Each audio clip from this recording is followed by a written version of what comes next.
चलिए, so last module हम लोग एक स्टार्ट करने जा रहे हैं, रिकॉल करने जा रहे हैं, जो कि है कैश फ्लो स्टेटमेंट से रिलेटेड। ठीक है, तो सबसे पहले तो इसके लिए मैं आपको कुछ थ्योरेटिकली पहले कॉन्सेप्ट समझाने की कोशिश करता हूँ, एंड देन फिर मैं आप लोगों को इसके फॉर्मेट्स एंड ऑल हर एक चीज़ की तरफ लाऊंगा। ठीक है, तो एक थोड़ा सा मेरी कोशिश रहेगी, रिविजनरी क्लास है तो थोड़ा सा रिविजन के हिसाब से थोड़ा फास्ट होंगी चीज़ें, बट कोशिश रहेंगी कि एक लेमन लैंग्वेज में, एक इजी लैंग्वेज में आप लोगों को चीज़ें समझ में आ सके।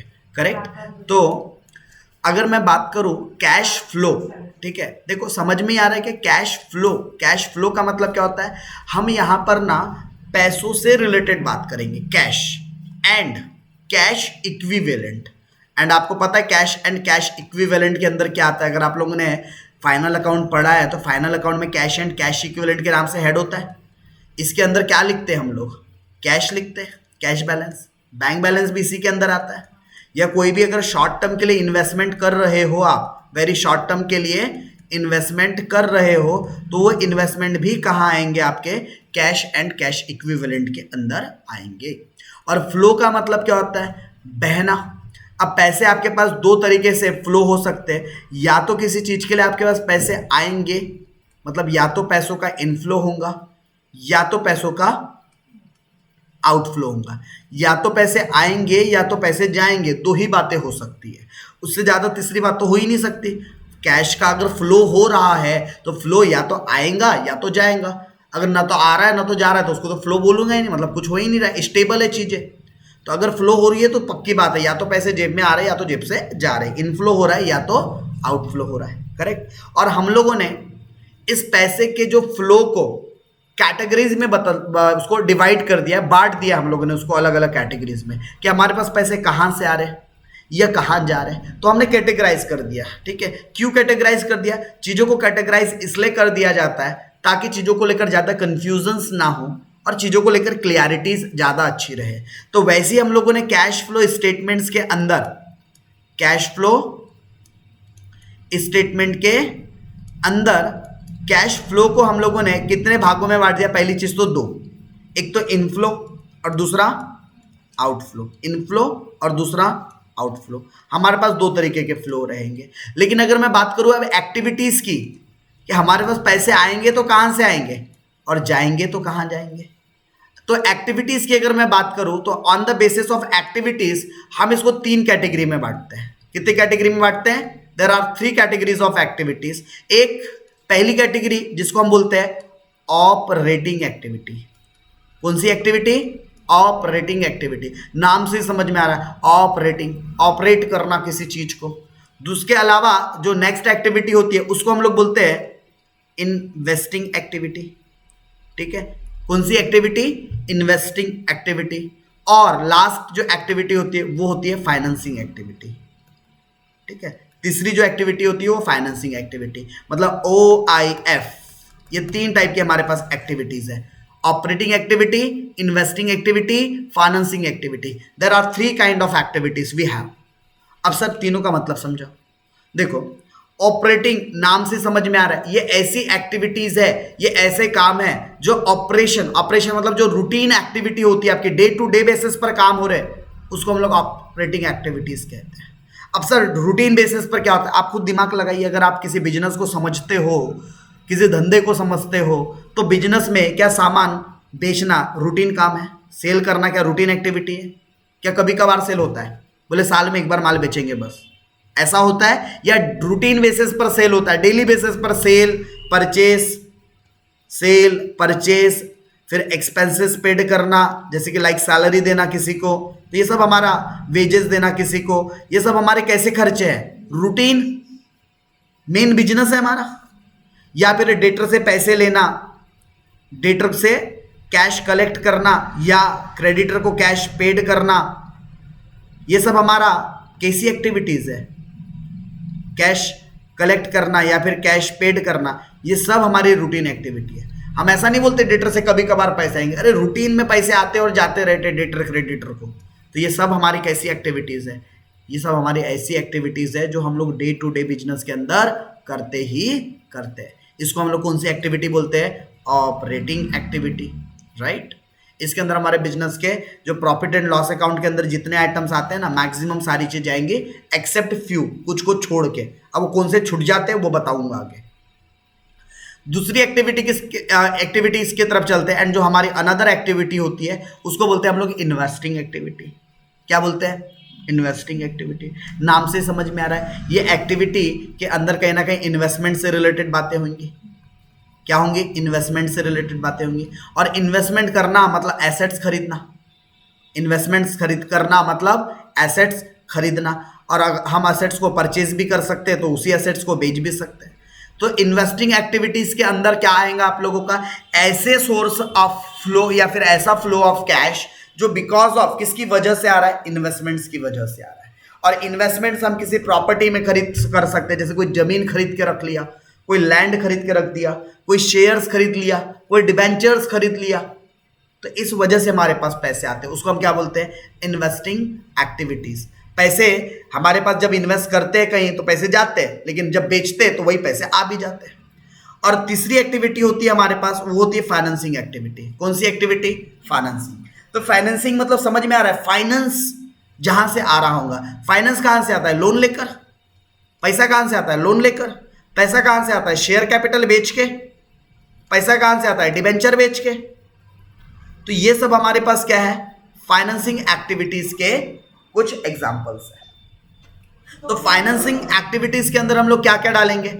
ऐसे कैश का फ्लो जो किसकी वजह से अराइज हो रहा है? फाइनेंस करने की वजह से। जैसे लोन लिया तो लोन पर क्या देना पड़ता है? ब्याज। तो इंटरेस्ट भी कहाँ जाएगा आपका? फाइनेंसिंग में। अच्छा, शेयर कैपिटल के ऊपर क्या देना पड़ता है? डिविडेंड। तो अगर डिविडेंड पेड कर रहे हो तो ये भी आपका फाइनेंसिंग का पार्ट है।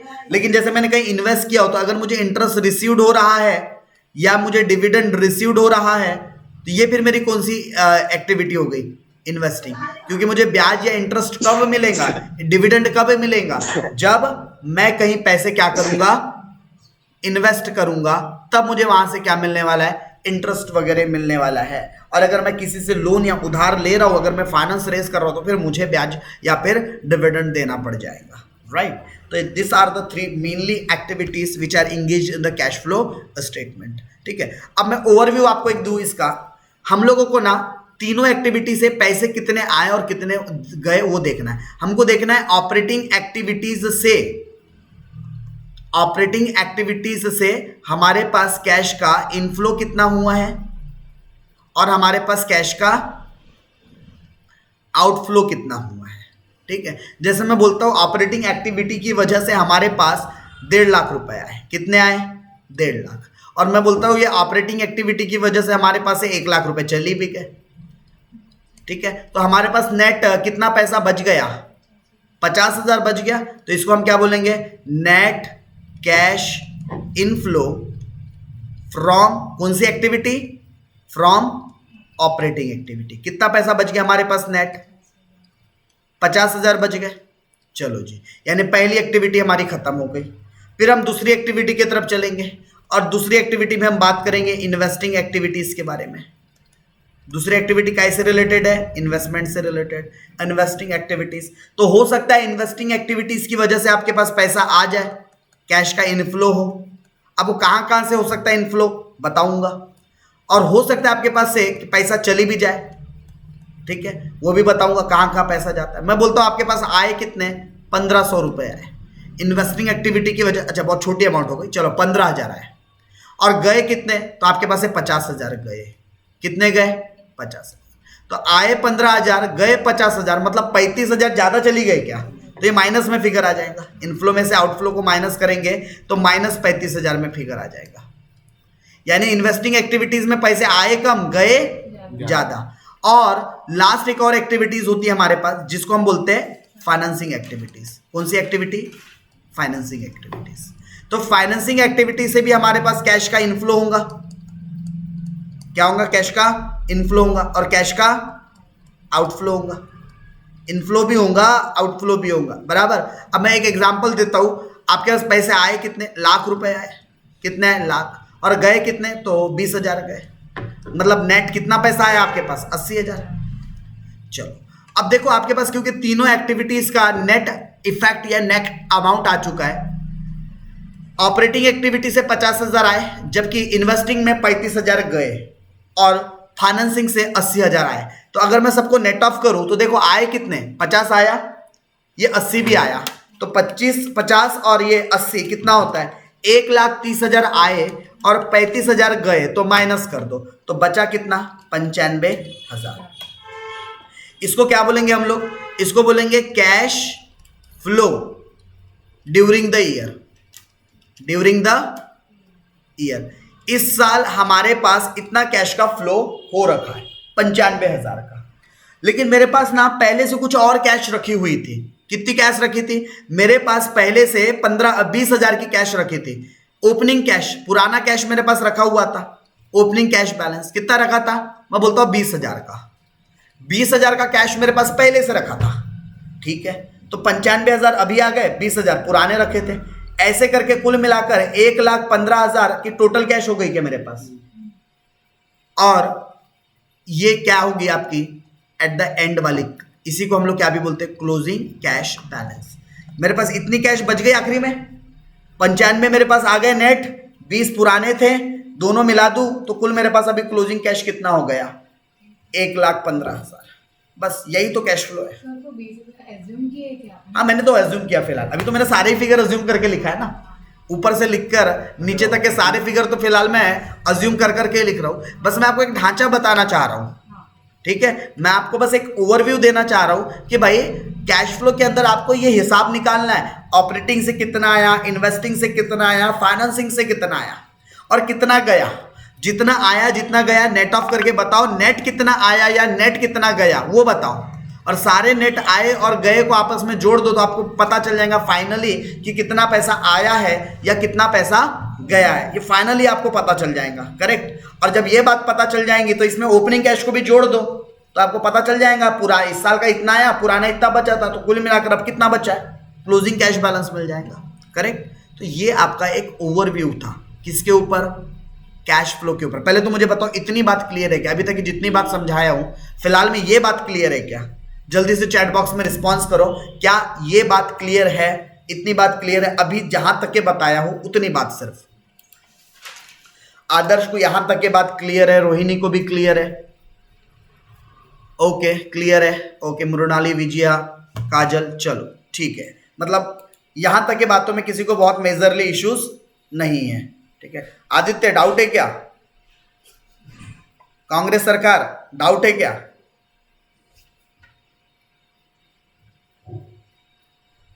Clear sir, Aishwarya, no sir, अच्छा नहीं है डाउट, मेरे को लगा ऐसा हाथ रेस किया, हैंड रेस किया तो मुझे लगा डाउट तो नहीं है। चलिए तो फिर मैं आगे बढ़ता हूं और अब आ जाता हूं आपके एक्चुअल इस फॉर्मेट की तरफ भी। और अब इस फॉर्मेट एज पर अकाउंटिंग स्टैंडर्ड 3 बेसिक कॉन्सेप्ट एक बार आप लोगों को मैंने कोशिश किया समझाने की। अब आ जाते हैं हम एक्चुअल फॉर्मेट की तरफ और इस फॉर्मेट के हिसाब से आप कैलकुलेशंस करना सीखेंगे, ठीक है। देखो मैंने आप लोगों को कहा था 3 मेन एक्टिविटीज होती है, हम एक स्टेटमेंट बनाएंगे और उस स्टेटमेंट के अंदर हमारी 3 मेन एक्टिविटीज रहेंगी। Cash flow from operating activity, ये हमारी पहली एक्टिविटी हो गई, बराबर। ये फॉर्मेट देख लो एक बार, समझ लो, cash flow from operating activity. फिर ऐसा ही हमको cash flow from investing activity भी लेना, ये दूसरी एक्टिविटी हो गई हमारी। और तीसरी एक्टिविटी क्या हो गई, फाइनेंसिंग एक्टिविटी, ठीक है। जो भी आपको माथापच्ची करनी है ना वो सिर्फ ऑपरेटिंग में करनी होती है, इन्वेस्टिंग में कुछ नहीं करना, फाइनेंसिंग में कुछ नहीं करना। सुनो मेरी बात को, अब फाइनेंसिंग और एक्टिविटीज और इन्वेस्टिंग एक्टिविटीज में क्या था, पहले ये 2 पॉइंट को क्लियर कर देता हूं, ठीक है। अब देखो फाइनेंसिंग नाम से समझ में आ रहा है, फाइनेंसिंग मतलब कुछ फाइनेंस की वजह से यहां पर पैसे या तो आ रहे होंगे या तो जा रहे होंगे, दो ही बातें हो सकती है। अच्छा, कैश का इनफ्लो कब कब हो सकता है, फाइनेंसिंग एक्टिविटी में हमारे पास कैश का इनफ्लो कब कब हो सकता है, पैसे कब कब आ सकते हैं। अगर मैंने कोई new equity share capital issue किया होगा तो पैसे आएंगे क्या, इशू करना मतलब किसी को बेचना। अगर मैं शेयर कैपिटल बेचूंगा तो उतने पैसे आ जाएंगे, इनफ्लो है। अच्छा, अगर मैं डिबेंचर इशू करूंगा तो भी पैसे आ जाएंगे क्या, डिबेंचर इशू करना मतलब डिबेंचर बेचूंगा तो भी पैसे आ जाएंगे। अच्छा, अगर किसी से लोन ले लूंगा तो भी पैसे आ जाएंगे क्या, if I am taking a loan from someone, तो अगेन मेरे पास पैसे आ जाएंगे क्या? यस। तो ये मेरे पास सोर्सेज है पैसे आने के। तो जिस तरीके से मेरे पास पैसों का इनफ्लो हो रहा है, क्या मेरे पास से आउटफ्लो भी हो सकता है? लेकिन अब आउटफ्लो कब होगा? आउटफ्लो कब होगा? अरे जो पैसे मैंने लोगों से लिया था, जब उनको वापस कर दूंगा तो पैसे जाएंगे भी ना। रीपेमेंट अगर कर दिया तो मैंने, repayment of share capital, repayment of debenture, repayment of loan, जो पैसे मैंने किसी से उधार लिया हूं कभी ना कभी तो वापस करने पड़ेंगे ना। और जब वापस करूंगा तब मेरे पास से पैसे का आउटफ्लो भी तो हो जाएगा। तो आउटफ्लो में रीपेमेंट आ गया आपका। और क्या आपके पास से जा सकता है? देखो, अगर आप शेयर कैपिटल इशू करते हो, बेचते हो, तो शेयर होल्डर को क्या देना पड़ता है? डिविडेंड। तो डिविडेंड भी तो आपके पास से पेड होगा ना, डिविडेंड भी तो देना पड़ेगा। और अगर आप लोगों ने डिबेंचर इशू कर रखा है तो उसको इंटरेस्ट पेड करना पड़ेगा, ठीक है? डिविडेंड पेड करना पड़ेगा, इंटरेस्ट पेड करना पड़ेगा। तो ये आपके क्या हो गए? फाइनेंसिंग एक्टिविटीज के आउटफ्लोज। तो इनको नेट ऑफ करके अमाउंट को बाहर निकालना रहेगा। अंदर के अंदर जो जो प्लस वाले आइटम है प्लस में लिखने का, जो माइनस वाले ब्रैकेट में लिखने का, और नेट ऑफ प्लस माइनस करके अमाउंट को क्या कर देने का? बाहर निकाल देने का। ये देखो यहां लिखा हुआ है, proceed from issue of share या डिबेंचर। आप शेयर या डिबेंचर, प्रोसीड मतलब होता है इशू करना। आप शेयर या डिबेंचर इशू करके पैसे रेस कर सकते हो। आप लॉन्ग टर्म बोरोविंग, बैंक से लोन ले लो या किसी फाइनेंशियल इंस्टीट्यूशन से लोन ले लो, आप लोन लेकर पैसे रेस कर सकते हो। ये पैसे आने के सोर्स हो गए। लेकिन जब आप रीपेमेंट करोगे तो आपके पास से पैसे जाएंगे, तो ये आउटफ्लो है। इंटरेस्ट पेड करोगे, आउटफ्लो है। डिविडेंड पेड करोगे, आउटफ्लो है। तो इन पांचों 6 आइटम को आपस में प्लस माइनस करके क्या निकाल लोगे? नेट कैश फ्रॉम, ये गलत टाइप हुआ यहां, ये होना चाहिए था फाइनेंसिंग एक्टिविटी, ठीक है? Net cash flow from financing activity. तो आपको नेट इफेक्ट पता चल जाएगा। ये सब ऐड लेस होकर नेट अमाउंट बाहर निकल जाएगा, ठीक है? नेट अमाउंट कहां निकल जाएगा? बाहर। डन। वैसा ही सेम आपको किसके लिए भी देखना है? इन्वेस्टिंग के लिए भी। तो इन्वेस्टिंग में भी आपके पास कैश का इनफ्लो कहां से हो सकता है और आउटफ्लो कहां से हो सकता है, मैं उसकी बात करता हूं। पहले इनफ्लो की बात कर ले। तो आपके पास इन्वेस्टिंग एक्टिविटी में पैसे कहां से आएंगे? जब आप सेल करोगे, सेल ऑफ एसेट्स। कोई अपनी एसेट्स को आपने बेच दिया तो आपके पास पैसे आ जाएंगे। मेरे पास एक कार थी, बेच दिया, पैसे आ गए। अच्छा, कार खरीदना एक प्रकार से इन्वेस्टमेंट माना जाता है। मैंने एक जमीन खरीदा था, जब खरीदा था तो पैसे गए होंगे, तब वो मेरे लिए आउटफ्लो बन गया होगा। तो कैश आउटफ्लो कब बनता है? जब आप परचेज करते हो, कुछ खरीदते हो, परचेज ऑफ एसेट्स। जब आप कोई एसेट्स खरीदते हो तो वो आपके लिए आउटफ्लो बन जाता है। लेकिन जब आप वही एसेट्स को किसी को बेच दोगे तो वही पैसा आपके लिए आ जाएगा आपके पास वापस, करेक्ट? तो परचेस ऑफ एसेट्स आपके लिए क्या है? आउटफ्लो। लेकिन सेल ऑफ एसेट्स क्या है आपके लिए? इनफ्लो। अब इसमें कोई भी एसेट्स आ सकती है, हाँ, करंट को छोड़कर। करंट एसेट्स खरीदी और बेची नहीं जाती, ठीक है? अच्छा, स्टॉक होता है लेकिन करंट एसेट्स का यहां नहीं। यहां हम अदर देन करंट एसेट्स की बात करेंगे। जो भी मैंने एसेट्स लिखा ना, ये सारी के सारी अदर देन करंट एसेट्स है। करंट एसेट्स को इधर नहीं लेना, क्योंकि करंट एसेट्स तो रोजमर्रा के बिजनेस में लगता है, स्टॉक तो रूटीन बेसिस पे लगता है। तो रूटीन बेसिस के लिए तो हम अलग से पढ़ते हैं ना, ऑपरेटिंग एक्टिविटीज। तो इन्वेस्टिंग एक्टिविटीज के अंदर करंट एसेट्स नहीं लेना, क्योंकि करंट एसेट्स बिजनेस की रोजमर्रा में लगने वाली एसेट्स होती है, तो वो यहां नहीं आती, ठीक है? तो यहां कौन सी एसेट्स आती है? नॉन करंट एसेट्स आती है, कोई फिक्स्ड एसेट्स आती है। तो अगर फिक्स्ड एसेट खरीदोगे तो पैसा जाएगा, बेचोगे तो आएगा। अच्छा, उसके अलावा हो सकता है आपने कोई इन्वेस्टमेंट्स, अब असेट्स के अंदर तो इन्वेस्टमेंट भी आ गया, मशीनरी भी आ गई, फर्नीचर भी आ गया, कार भी आ गया, लैपटॉप भी आ गया, व्हीकल भी आ गया, सारी असेट्स आ गई। लेकिन याद रखना, ये अदर देन करंट असेट्स है। इसमें डेटर की बात नहीं होगी, इसमें स्टॉक की बात नहीं होगी, इसमें बिल रिसीवेबल की बात नहीं होगी, इसमें कैश की बात नहीं होगी, इसमें बैंक की बात नहीं होगी। मतलब इन शॉर्ट यहां आपको करंट असेट्स की बातें नहीं करना है। करंट असेट्स के लिए नहीं बना इन्वेस्टिंग एक्टिविटी, ये अदर देन करंट असेट्स के लिए बना है।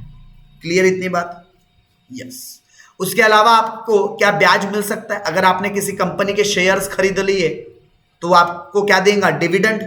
किसी कंपनी के, अगर सपोज करो आपने शेयर्स किसी को लोन दिया होगा आपने, या डिबेंचर खरीदा होगा तो इंटरेस्ट मिलेगा, शेयर्स खरीदा होगा तो डिविडेंड मिलेगा। तो अगर इंटरेस्ट रिसीव्ड हो रहा है या डिविडेंड रिसीव्ड हो रहा है तो ये भी तो इनफ्लो ही हुआ आपके लिए। और आउटफ्लो कब हो सकता है? जब आप कोई चीज को परचेस कर रहे हो तो ही आपके लिए आउटफ्लो हो सकता है। तो परचेस ऑफ फिक्स्ड असेट्स ये आउटफ्लो है। प्रोसीड फ्रॉम सेल, सेल कर दिया, इनफ्लो है। इंटरेस्ट एंड डिविडेंड रिसीव्ड हुआ, इनफ्लो है। तो ऐसे आप इनफ्लो को प्लस कर लो और आउटफ्लो को माइनस करके नेट अमाउंट बाहर निकाल दो। डन। तो आपको पता चल जाएगा नेट आपके पास कितना पैसा आया या गया इन्वेस्टिंग एक्टिविटीज से। तो एक आपको फाइनेंस ऑपरेटिंग एक्टिविटी से मिलेगा, एक इन्वेस्टिंग एक्टिविटी से मिलेगा और एक फाइनेंसिंग एक्टिविटी से मिलेगा। और तीनों को जोड़ दो तो आपको क्या पता चल जाएगा? टोटल कैश फ्लो, कि टोटल कैश फ्लो कितना हुआ है ड्यूरिंग द ईयर। और उसमें आप लोग ये जो बिगिनिंग वाला रहता है ना, बिगिनिंग एट द पीरियड मतलब ओपनिंग, उसको ऐड कर देते हो तो क्या निकल जाता है? एट द एंड वाला निकल जाता है, मतलब क्लोजिंग। चलो, तो ये मैंने अभी तक आपको 2 पॉइंट बताया। कौन कौन से 2? फाइनेंसिंग एक्टिविटी और दूसरा इन्वेस्टिंग। चलिए अब आ जाते हैं हम कौन सी एक्टिविटीज की तरफ? ऑपरेटिंग। कौन सी एक्टिविटीज की तरफ? ऑपरेटिंग। अब ऑपरेटिंग का मतलब ही क्या होता है? रूटीन बिजनेस एक्टिविटी कर कर जो पैसा आता है उसको क्या बोलते हैं? Operating activity. जो हमारे रोजमर्रा के काम में जो पैसे आते या जाते हैं उसको क्या बोलते हैं हम? ऑपरेटिंग। और हम लोग क्या ऑपरेटिंग एक्टिविटीज के लिए क्या प्रॉफिट एंड लॉस अकाउंट बनाते हैं? जो भी मेरे डे टू डे होने वाली घटनाएं हैं, इनकम और एक्सपेंसेस है, क्या उसके लिए हम प्रॉफिट एंड लॉस अकाउंट बनाते हैं? क्या प्रॉफिट एंड लॉस अकाउंट में हम सारे इनकम की जानकारी लिखते हैं? क्या यहां हम सारे एक्सपेंसेस की जानकारी लिखते हैं? इनकम जो रूटीन बेसिस पर हो रहे, एक्सपेंसेस जो रूटीन बेसिस पर हो रहे, तो इनकम में से एक्सपेंसेस माइनस कर दो तो मुझे मेरा प्रॉफिट पता चल जाएगा क्या? इनकम में से एक्सपेंसेस माइनस कर दो तो मुझे मेरा क्या पता चल जाएगा? प्रॉफिट। और ये प्रॉफिट क्यों आया? क्योंकि हमने रोजमर्रा मतलब कि रूटीन बेसिस पर काम किया, इसलिए हमको प्रॉफिट मिला। तो क्या नेट प्रॉफिट हमारे ऑपरेटिंग एक्टिविटी की वजह से आया? क्या रेगुलर काम करने की वजह से प्रॉफिट होता है बिजनेस के अंदर? ऐसा है क्या बिजनेस में आप साल भर काम मत करो, सिर्फ बिजनेस में एक दिन काम करो और बोलो प्रॉफिट कमा लेंगे? होगा कैसा? Not possible. तो प्रॉफिट कमा रहे हो इसका मतलब रूटीन में आप काम कर रहे हो, डेली बेसिस पर काम कर रहे हो, तब जाकर आप प्रॉफिट कमा पा रहे हो। तो नेट प्रॉफिट आपका बिजनेस के लिए कैसी एक्टिविटी हो गई? Operating activity. तो आपने क्या लिया? Net profit before tax. ठीक है। अब देखो इसमें कुछ एडजस्टमेंट करेंगे। अब जो नेट प्रॉफिट निकाला है, ध्यान रखना एक बात, एक मिनट, जो नेट प्रॉफिट आपने निकाला है इसमें थोड़ी बहुत गड़बड़ हो रखी है। सर क्या गड़बड़ हो रखी है? आप लोगों ने कभी प्रॉफिट एंड लॉस अकाउंट बनाया है क्या? यस, फाइनल अकाउंट सीखा है, प्रॉफिट एंड लॉस अकाउंट बनाया। अब सुनो गड़बड़ क्या हुई है। अगर आपने गड़बड़ को समझ लिया तो आपने पूरी ऑपरेटिंग एक्टिविटी को समझ लिया। ठीक है, तो मैं आपको गड़बड़ की तरफ ले जाता हूं कि गड़बड़ क्या हुई है। तो गड़बड़ ये हुई है जनाब, यहां पर इस क्वेश्चन के अंदर या इस एक्टिविटीज के अंदर जो गड़बड़ हुई है, मैं वो गड़बड़ दिखाने की कोशिश करता हूं आपको।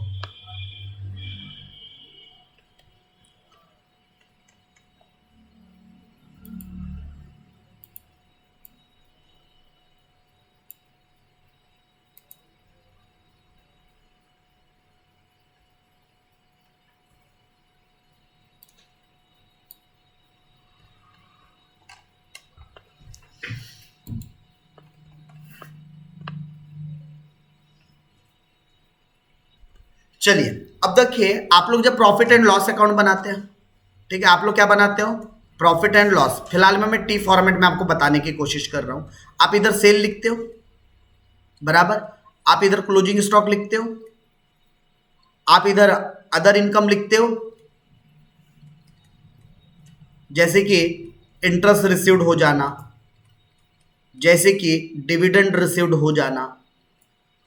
ठीक है, उसी तरीके से इधर क्या लिखते हो? एक्सपेंसेस लिखते हो, जैसे कि ओपनिंग स्टॉक लिखते हो, जैसे कि परचेस लिखते हो, जैसे कि वेजेस लिखते हो, जैसे कि सैलरी लिखते हो, जैसे कि डेप्रिसिएशन लिखते हो, जैसे कि ट्रांसफर टू रिजर्व लिखते हो। ठीक है, जैसे कि प्रोविजन फॉर टैक्स लिखते हो, और फिर उसके बाद क्या निकालते हो? Net profit. ये सब खर्चे काटने के बाद बैलेंसिंग फिगर क्या निकालते हो? Net profit. बराबर। क्या ऐसा ही प्रॉफिट एंड लॉस अकाउंट बनाते हैं? एक रफ तरीके में समझाने की कोशिश की हो, ऐसा ही करते हैं। अच्छा, यहां खर्चे में और भी खर्चे लेते हैं, जैसे कि डिविडेंड पेड, वो भी तो लेते हो, डिविडेंड पेड, इंटरेस्ट पेड, ये भी तो खर्चे, ये भी तो लेते हो इधर। अब इसमें गड़बड़ क्या है सुनो। सेल ऑपरेटिंग एक्टिविटी है, हाँ जी हाँ सर बिल्कुल है। अदर इनकम, अब अदर इनकम में डिपेंड करता है कि इनकम कैसी है। जैसे इंटरेस्ट मिल रहा है तो इंटरेस्ट मिलना is not a routine activity, वो तो कहीं पैसे इन्वेस्ट किए हैं इसलिए इंटरेस्ट मिल रहा है। तो इंटरेस्ट रिसीव्ड हमारी कैसी इनकम है? ऑपरेटिंग है क्या? नो। कैसी एक्टिविटी है? इन्वेस्टिंग। क्योंकि ब्याज क्यों मिलता है? क्योंकि हमने कहीं पैसे इन्वेस्ट किए होते हैं, दैट्स वाई हमको क्या होता है? पैसे मिलते हैं। डिविडेंड क्यों मिलता है? हमने किसी कंपनी के शेयर्स खरीदे, दैट्स वाई हमको क्या मिलता है? डिविडेंड मिलता है। करेक्ट। तो ये जो इंटरेस्ट रिसीव्ड और डिविडेंड रिसीव्ड है ये तो ऑपरेटिंग एक्टिविटी का पार्ट ही नहीं है, बट फिर भी ये दुबक कर कहां आ गया? प्रॉफिट एंड लॉस में। और क्या इसका इंपैक्ट इस प्रॉफिट पर भी पड़ा होगा? ये इसकी वजह से इनकम बढ़ गई, और इनकम बढ़ गई तो उसकी वजह से प्रॉफिट भी बढ़ गया। लेकिन क्या सही मायने में ये ऑपरेटिंग एक्टिविटी का पार्ट है क्या? नहीं। तो हमको ये दो आइटम को इस प्रॉफिट में से निकाल बाहर फेंकना पड़ेगा। इनकी सही जगह क्या थी? Investing activity. तो हमने ऑपरेटिंग से इसका इफेक्ट हटा देना है। ये हमारे प्रॉफिट में जुड़ा है तो हम इस प्रॉफिट में से क्या कर देंगे? हटा देंगे। जो हमारे पास यहाँ नेट प्रॉफिट जो आया ना, इसमें से हम लोग माइनस कर देंगे। क्या माइनस कर देंगे? इंटरेस्ट रिसीव्ड को। और क्या माइनस कर देंगे? डिविडेंड रिसीव्ड को। सर क्यों माइनस कर रहे हो? अरे ये इधर नहीं आता, ये अगर इधर नहीं आता सपोज, तो इसकी वजह से मेरा प्रॉफिट कम हो रहता ना, इसलिए मैं प्रॉफिट में से क्या कर रहा हूं? इन दोनों आइटम को हटा रहा हूं। सर फिर कहां करेंगे? यहां से हटाएंगे तो इसको इधर लिखेंगे, यहां से माइनस करेंगे और इन्वेस्टिंग एक्टिविटी में लिखेंगे, बिकॉज ये दोनों इनकम कहां आनी चाहिए? इन्वेस्टमेंट। पैसा आया लेकिन ये ऑपरेटिंग एक्टिविटी का नहीं है। कौन सी एक्टिविटी का है? इन्वेस्टिंग एक्टिविटी का है। करेक्ट। तो इसको वहां से हटा के कहां लिख देंगे? इन्वेस्टिंग एक्टिविटी में। फॉर एग्जाम्पल आपके पास दो नोटबुक थी, एक स्टैटिस्टिक्स की थी और दूसरी एफआर की थी। आपने क्या किया? एफआर की नोटबुक में स्टैटिस्टिक्स का लिख दिया, गलत किया। एफआर की बुक में एफआर ही लिखना चाहिए था, आपने स्टैटिस्टिक्स लिख दिया। तो अब इसको सुधारेंगे कैसे? वहां से हटा देंगे, वो जगह से फाड़ देंगे उतना पेजेस, वहां से हटा देंगे वो पेजेस को और कहां लाके चिपका देंगे? स्टैटिस्टिक्स के कॉपी में, ताकि अब चीजें सही हो जाएंगी। एफआर से वो जो चीज स्टैटिस्टिक्स थी वो हटा दिया और जहां जाना चाहिए था वहां लाके जोड़ दिया। बस यहां पर भी वही कर रहे हैं। इंटरेस्ट रिसीव्ड और डिविडेंड रिसीव्ड की सही जगह थी इन्वेस्टिंग एक्टिविटी, तो ऑपरेटिंग से हटा दिया, इन्वेस्टिंग में लाके जोड़ दिया। कोई दिक्कत इसमें? यहां तक ये क्लियर है क्या चीजें? यहां तक ये चीजें क्लियर है? जल्दी से चैट बॉक्स में बताओ। इतनी बात क्लियर हो तो फिर मैं आगे एक और बात बताऊं आपको। बस आगे एक दो तीन बात और बताऊंगा, फिर ये फॉर्मेट भी खत्म हो जाएगा और फिर उसके बाद क्वेश्चन आंसर पे जा सकते हैं हम। क्योंकि एक बार फॉर्मेट समझ में आ जाए ना, दिमाग में सेट हो जाए ना, सॉल्यूशन बड़ी बात नहीं इसका। ओके, समझ में तो आ रहा है बोल रहे भाई ऐश्वर्या, आदर्श। चलिए तो फिर मैं कंटिन्यू करता हूं। किसी को डाउट हो तो आप अपने क्वेश्चन से रेज कर सकते हैं भाई, ठीक है। चलिए समझ आ रहा है? ओके चलिए गुड। तो यहां पर ये दो चीज को हमने यहां से हटा दिया, माइनस कर दिया। क्यों कर दिया? क्योंकि यहां पर जाने वाली चीज नहीं थी, वो यहां जाने वाली चीज थी। रुको, क्रेडिट साइड से तो चीजों को सही कर लिया, इधर भी कुछ गड़बड़ है। क्या गड़बड़ है? इधर डिविडेंड पेड, इंटरेस्ट पेड। क्या मुझे बताओ, ये ऑपरेटिंग एक्टिविटी का पार्ट है क्या? नो। कहां का पार्ट है ये है फाइनेंसिंग एक्टिविटी का। डिविडेंड पेड और इंटरेस्ट पेड कहां लिखे जाते हैं? फाइनेंसिंग एक्टिविटी में लिखे जाते हैं। लेकिन गलती से क्या हुआ होगा, आपने पीएल के डेबिट में लिखा, इस वजह से यहां पर खर्चा दिख रहा है और यहां एक्सपेंसेस दिख रहा है, इस वजह से प्रॉफिट क्या हो गया होगा? कम। तो आपको इसको सुधारने के लिए क्या करना पड़ेगा? इसको सुधारने के लिए आपने जितना डिविडेंड पेड किया है, जितना डिविडेंड पेड किया है वापस से इसमें ऐड बैक कर दो, और जितना जितना इंटरेस्ट पेड किया उसको भी यहां पर क्या कर दो? ऐड बैक कर दो। रिसीव्ड को माइनस कर दो, पेड को ऐड कर दो, तो आपका एक बिजनेस का एक नॉर्मल ऑपरेटिंग प्रॉफिट आ जाएगा, ठीक है। अच्छा, उसके अलावा एक और गड़बड़ है। सर कितनी गड़बड़ कर रहा है? एक और छोटी सी गड़बड़ है, सुन लो, ठीक है। अब क्या गड़बड़ है मुझे बताओ? डेप्रिसिएशन सुना है आपने शब्द के बारे में? क्या होता है डेप्रिसिएशन? सर एसेट्स की वैल्यू रिड्यूस करना, यही होता है। मुझे बताओ, क्या डेप्रिसिएशन की वजह से कैश फ्लो पर कोई फर्क पड़ता है? क्या डेप्रिसिएशन लगने की वजह से हमारे पास से पैसा आता है या जाता है क्या? अरे नहीं पता आपको डेप्रिसिएशन? तो सुनो, ये मोबाइल है, सपोज करो इस मोबाइल की वैल्यू अगर 20,000 है और मैं इस पर 10% डेप्रिसिएशन लगाना चाहता हूं, तो इसकी वैल्यू 2,000 से कम हो जाएंगे। अब मैं इसकी वैल्यू 20,000 नहीं बोलूंगा, 18,000 बोलूंगा, लेकिन मेरे पैसे गए कहां? सिर्फ बुक में ही तो मैंने एंट्री किया है, किसी को दे रहे हो कि 2,000 रुपए में? नो। तो डेप्रिसिएशन की वजह से ना ही आपके पास कैश का कोई इनफ्लो होता है, ना ही कैश का आउटफ्लो होता है। मतलब ये तो नॉन कैश आइटम है। कैसा आइटम है ये? Non cash. फर्क ही नहीं पड़ा हमारे कैश फ्लो के ऊपर। कैश तो जो कि त्यो पर्स के पर्स में ही है, कैश पर तो कोई फर्क ही नहीं पड़ा यहां पर, बराबर। कैश पर कोई फर्क ही नहीं पड़ा यहां पर, कैश जो कि त्यो है। लेकिन डेप्रिसिएशन की वजह से प्रॉफिट तो कम हो गया ना हमारा। डेप्रिसिएशन यहां पीएल में लिखा डेबिट में, तो इसकी वजह से क्या हो गया, हमारा प्रॉफिट कम हो गया होगा, जबकि होना नहीं चाहिए। ये हमारे प्रॉफिट को कम थोड़ी करेगा, कैश को कम थोड़ी करेगा। तो डेप्रिसिएशन को भी वापस क्या कर देना चाहिए आपने? Add back. डेप्रिसिएशन को भी क्या कर देना चाहिए? Add back. और उसी तरीके से जो ट्रांसफर टू रिजर्व, जो हम लोग रिजर्व में पैसे ट्रांसफर करते हैं, क्या पैसे थोड़ी डालते हैं अलग, पैसा तो हमारे पास ही रहता है ना। पैसा इधर से निकलकर उधर चली जाता है, बट पैसा तो रहता अपने पास ही है ना। तो ट्रांसफर टू रिजर्व भी कोई कैश में ट्रांजैक्शन नहीं होता। ट्रांसफर टू रिजर्व भी नॉन कैश आइटम है, तो उसको भी क्या करेंगे? ऐड। ट्रांसफर टू रिजर्व को भी क्या कर देंगे? ऐड। तो नेट प्रॉफिट में आपको ये चीजों को क्या करना है? दो चीजों को माइनस करना है, बाकी सब को क्या कर देना है? ऐड। माइनस करने वाला आइटम याद रखो, interest received, dividend received. Income को माइनस करेंगे और जो चीज प्रॉफिट एंड लॉस के डेबिट में लिखी गई है वो सारी चीजों को ऐड करेंगे। तो इतना अगर आप लोगों ने ऐड लेस कर लिया तो आप अपने इसको नाम क्या दे सकते हो? Operating profit. Operating profit before working capital. Before working capital. अब सर वर्किंग कैपिटल का मतलब क्या होता है? आपने रेशियो चैप्टर पढ़ा है। वर्किंग कैपिटल मतलब current assets minus current liability, यही होता है। तो हमको ये ऑपरेटिंग प्रॉफिट मिल गया। ये ऑपरेटिंग प्रॉफिट हमारे वर्किंग कैपिटल के चेंज होने के पहले का है। तो वर्किंग कैपिटल कैसे निकलेगा sir? Simple, current assets current liability का कंपैरिजन होगा। आपके पास 2 साल के करंट असेट्स, 2 साल की करंट लायबिलिटी होंगी। अगर करंट लायबिलिटी इंक्रीज हो रही होंगी तो क्या करेंगे? ऐड। डिक्रीज हो रहे होंगे करंट असेट्स तो क्या करेंगे? ऐड। और अगर डिक्रीज हो रहे होंगे करंट लायबिलिटी तो क्या करेंगे? लेस। लेस। यहां पर ऐड, ऐड। ये दो चीजों में क्या करना है? ऐड। और ये दो चीजों में क्या करना है? लेस। ठीक है, बस। और ये करने के बाद आपको जो भी अमाउंट मिलेगा उसमें से इनकम टैक्स पेड हुआ पैसे का उसको भी माइनस कर दो, खत्म। और आपको क्या मिल गया? Cash flow. यहां पर क्या मिल जाएगा आपको? Cash flow. ये एक्स्ट्राऑर्डिनरी आइटम आपको आते नहीं, इसलिए उतना याद रखने की जरूरत नहीं। यही आ गया आपका net cash flow from operating activity. कहानी समाप्त। नेट, फिर आपको इन्वेस्टिंग समझ में आया, फाइनेंसिंग समझ में आया, करेक्ट। अब चलते हम किधर? एक आधा एग्जाम्पल के साथ, ठीक है। कोशिश करते हैं एक आधा फुल फ्लैश एग्जाम्पल के साथ अगर चीजों को समझे तो और ज्यादा बेटर होगा। ये हमने गो थ्रू किया एक फॉर्मेट, ठीक है, गो थ्रू किया एक फॉर्मेट। अब एक क्वेश्चन के साथ हम चीजों को समझने की कोशिश करते हैं। पहला ही क्वेश्चन ले लूं, ये वाला, ठीक है, यही वाला क्वेश्चन ले लूं, उठा लूं पहला। चलिए ध्यान दीजिएगा, आपके पास जब भी कैश फ्लो बनाओगे आपके पास 2 साल की जानकारी होंगी छूंगी, हमेशा होंगी, तभी तो आपको पता चलेगा कि इशू हो रहा है, रिडीम्ड हो रहा है। सर पहचानते कैसे? जरा गौर से। ये क्या है? Share capital. इसके लिए नोट नंबर 1 दिया है बोलता है, ठीक है, नोट नंबर 1 पर आ जाते हैं। क्या दिया देख लेते हैं।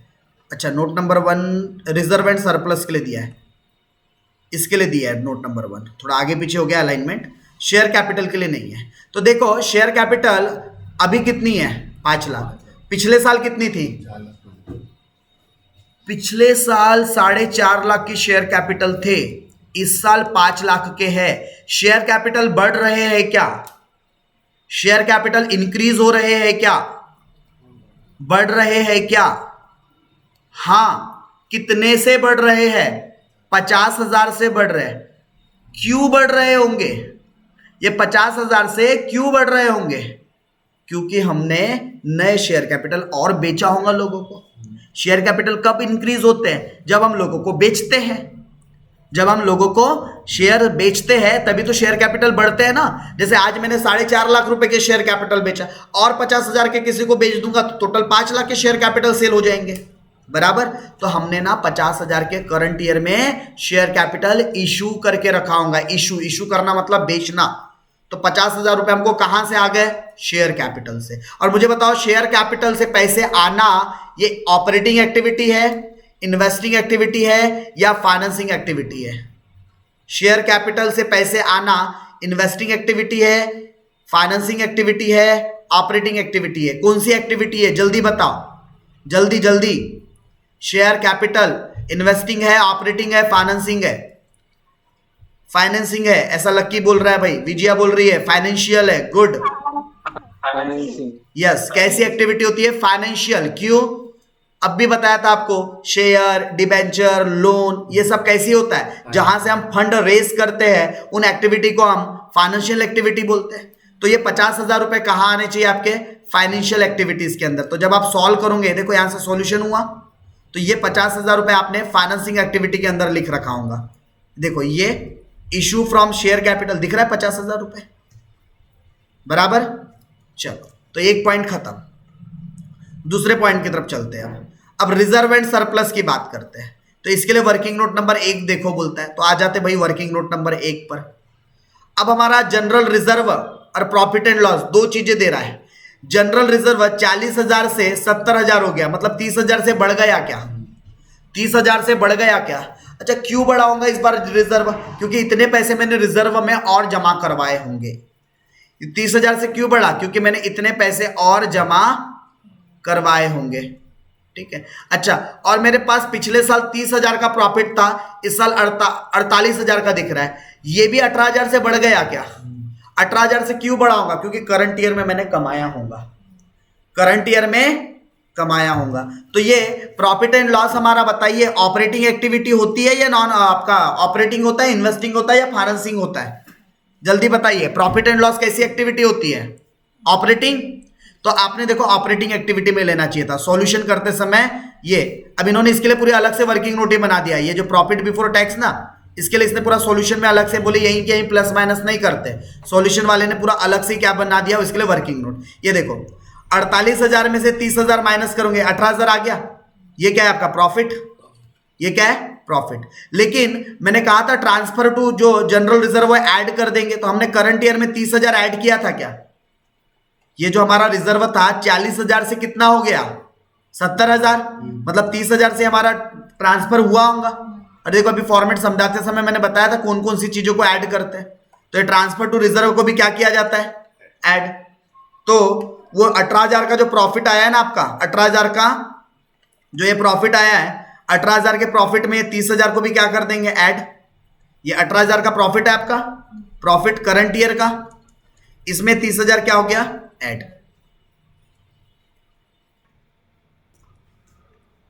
तो आप लोगों को क्वेश्चन में ये 40 से 30,000 मतलब कि क्या हुआ था? यहां पर भी आपका ट्रांसफर टू जनरल रिजर्व हुआ था, तो इसको क्या कर दिया हम लोगों ने? ऐड। चलिए, तो वापस आ जाता हूं यहां से। तो पहला पॉइंट का हो गया ट्रीटमेंट, दूसरे पॉइंट के भी अंदर के ट्रीटमेंट्स हो गए। ये जो आपको जो दिख रहा है इसकी डिटेल हमने वर्किंग नोट नंबर 1 से देखी, जिसमें दो बातें बताई गई थी। 40,000 से 70,000 रिजर्व हो गया था, तो रिजर्व कितने से बढ़ गया था? 30,000 रुपीज से बढ़ गया था। तो उतना हमने एड बैक कर दिया काय में? ऑपरेटिंग प्रॉफिट में। और प्रॉफिट भी हमारा 30 से 48,000 हो गया था, तो 18,000 से बढ़ रहा था, तो हमने करंट ईयर का ऑपरेटिंग प्रॉफिट 18,000 दिखा दिया। चलिए आगे बढ़ते। अब करंट लायबिलिटी की बात हो रही है, तो करंट लायबिलिटी सीधा ये ऑपरेटिंग एक्टिविटी में जाता है। वो जो अपन लोग फॉर्मेट लिखते हैं ना, बिफोर और आफ्टर चेंज, ये फॉर्मेट। तो आपको बस यहां बताना है trade payable current liability increase हुई या डिक्रीज हुई?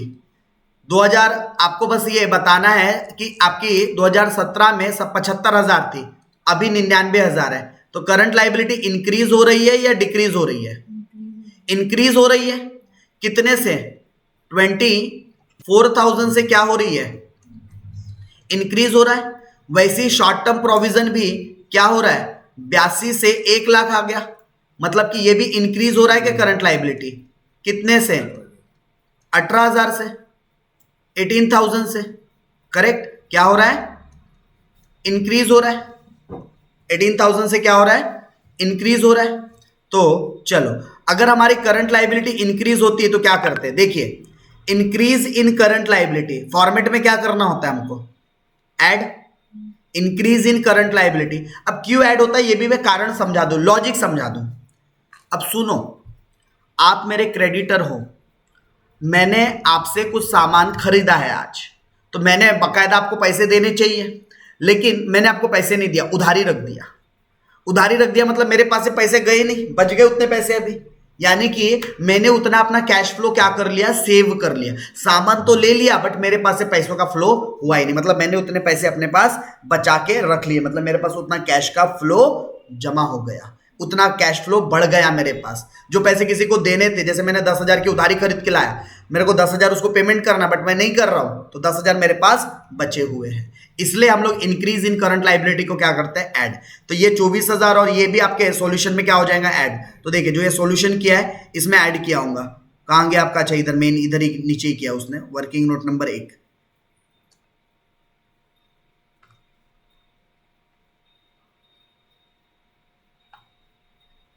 दिख रहा है ये, increase in current liability, trade payable के नाम से 24,000 ऐड कर दिया। एक और चीज थी ना आपकी, दोनों करंट लाइबिलिटी बड़ी थी, और कौन सी थी दूसरी, दो करंट लाइबिलिटी थी, एक तो ट्रेड पेबल थी, एक तो ट्रेड पेबल था, और दूसरा क्या था, अच्छा शॉर्ट टर्म प्रोविजन है, इसके लिए वर्किंग नोट बनी हुई है, तो इसके लिए वर्किंग नोट देखते हैं। ट्रेड पेबल का तो हो गया क्लियर हिसाब, इंक्रीज हुआ, ऐड कर दिए। अब शॉर्ट टर्म प्रोविजन के लिए पहले देख लेते हैं वर्किंग नोट नंबर 2। अच्छा, इसके अंदर प्रोविजन फॉर टैक्सेशन और प्रपोज्ड डिविडेंड के बारे में बता रहा है। तो हमेशा याद रखना, इसके लिए ना हमको अकाउंट बनाना पड़ता है, यानी हमको ये देखना पड़ेगा ना टैक्स कितना पेड हुआ या डिविडेंड कितना पेड हुआ। पिछले साल 40,000 देने के हैं बोल रहे हैं हम लोग, इस बार 50,000, मतलब 10,000 से क्या हो रहा है, ये बढ़ रहा है। ये भी क्या हो रहा है, कितने से बढ़ रहा है, 8,000 से बढ़ रहा है। देखो आपके पास दो रास्ते हैं, दो रास्ते कौन से कौन से हैं, आपको पता चल गया ना, ये इंक्रीज हो रहा है, इंक्रीज, तो सीधा आपकी लाइबिलिटी इंक्रीज हो रही है, करंट लाइबिलिटी, तो सीधा सीधा क्या कर दो, ऐड कर दो। पहला रास्ता तो ये है, ठीक है। दूसरा रास्ता आपको ना इससे रिलेटेड एडजस्टमेंट दिया होगा, देखना इससे रिलेटेड कुछ तो भी, कहां गया question, question question question question question, ये देखो लिखा है इंटरिम डिविडेंड पेड 20,000 और इनकम टैक्स पेड 35,000। तो दूसरा रास्ता क्या होता है, मैं आपको दोनों में से कौन सा रास्ता फॉलो करना है वो भी बताऊंगा, पहले सुन लो। हम लोग डिविडेंड के नाम से अकाउंट बनाते हैं, डिविडेंड के नाम से अलग से अकाउंट बनाते हैं, और प्रोविजन फॉर इनकम टैक्स के नाम से भी क्या करते हैं, अलग से अकाउंट बनाते हैं। अब क्योंकि ये लाइबिलिटी है इसलिए इसका ओपनिंग बैलेंस कहाँ आएगा, इधर, डिविडेंड इसका ओपनिंग बैलेंस कहाँ आएगा, इधर, और क्लोजिंग बैलेंस किधर आएगा, इधर, क्लोजिंग बैलेंस कहाँ आएगा, इधर। तो जैसे डिविडेंड का आपको ओपनिंग और क्लोजिंग बैलेंस दे रखा है, ठीक है, डिविडेंड का दे रखा है, कहां गया डिविडेंड, ये तो सॉल्यूशन चालू हो गया, नोट नंबर ये देखो 42,000 और 50,000, 42,000 और 50,000, तो ओपनिंग बैलेंस कितना है 42,000 और क्लोजिंग कितना है 50,000, और जितना भी कैश पेड कर रहे हैं टू कैश अकाउंट के नाम से यहां पर, तो कितना कैश पेड किए 20,000, कितना कैश पेड किया हमने डिविडेंड 20,000 का। तो जब इस अकाउंट का बैलेंसिंग करूंगा 50 + 20 70,000, और इस 70,000 में से, इस 70,000 में से 42,000 ओपनिंग बैलेंस था, इसका मतलब करंट ईयर में 32,000 का क्या बना है आपका, प्रोविजन फॉर डिविडेंड बना के रखा है आपने, कितने का 32,000 का प्रोविजन बना के रखा है। तो ये खर्चा दिखा रखा है आपने इतना, जबकि इतना तो खर्चा एक्चुअल हुआ ही नहीं। तो हम क्या करेंगे, ये 32,000 को ना ऐड बैक कर देंगे डायरेक्टली। जब आप ये ऑपरेटिंग एक्टिविटी का निकालोगे ना, तो 32,000 क्या करोगे, डायरेक्टली ऐड बैक कर दोगे। कहाँ गया आपका, ये तो इंटरिम डिविडेंड पेड आ गया आपका,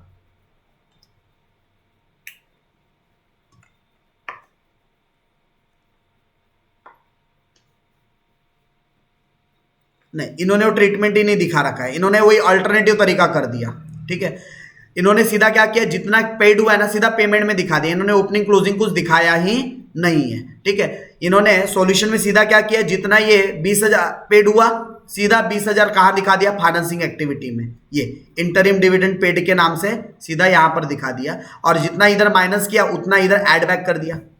interim dividend paid, dividend paid हम लोग क्या बोलते हैं, डिविडेंड पेड हो या इंटरेस्ट पेड हो, अपने प्रॉफिट एंड लॉस में ऐड कर देते हैं। दो चीज बस माइनस करनी होती, कौन सी, अगर इंटरेस्ट रिसीव्ड होता या डिविडेंड रिसीव्ड होता तो माइनस करना पड़ता।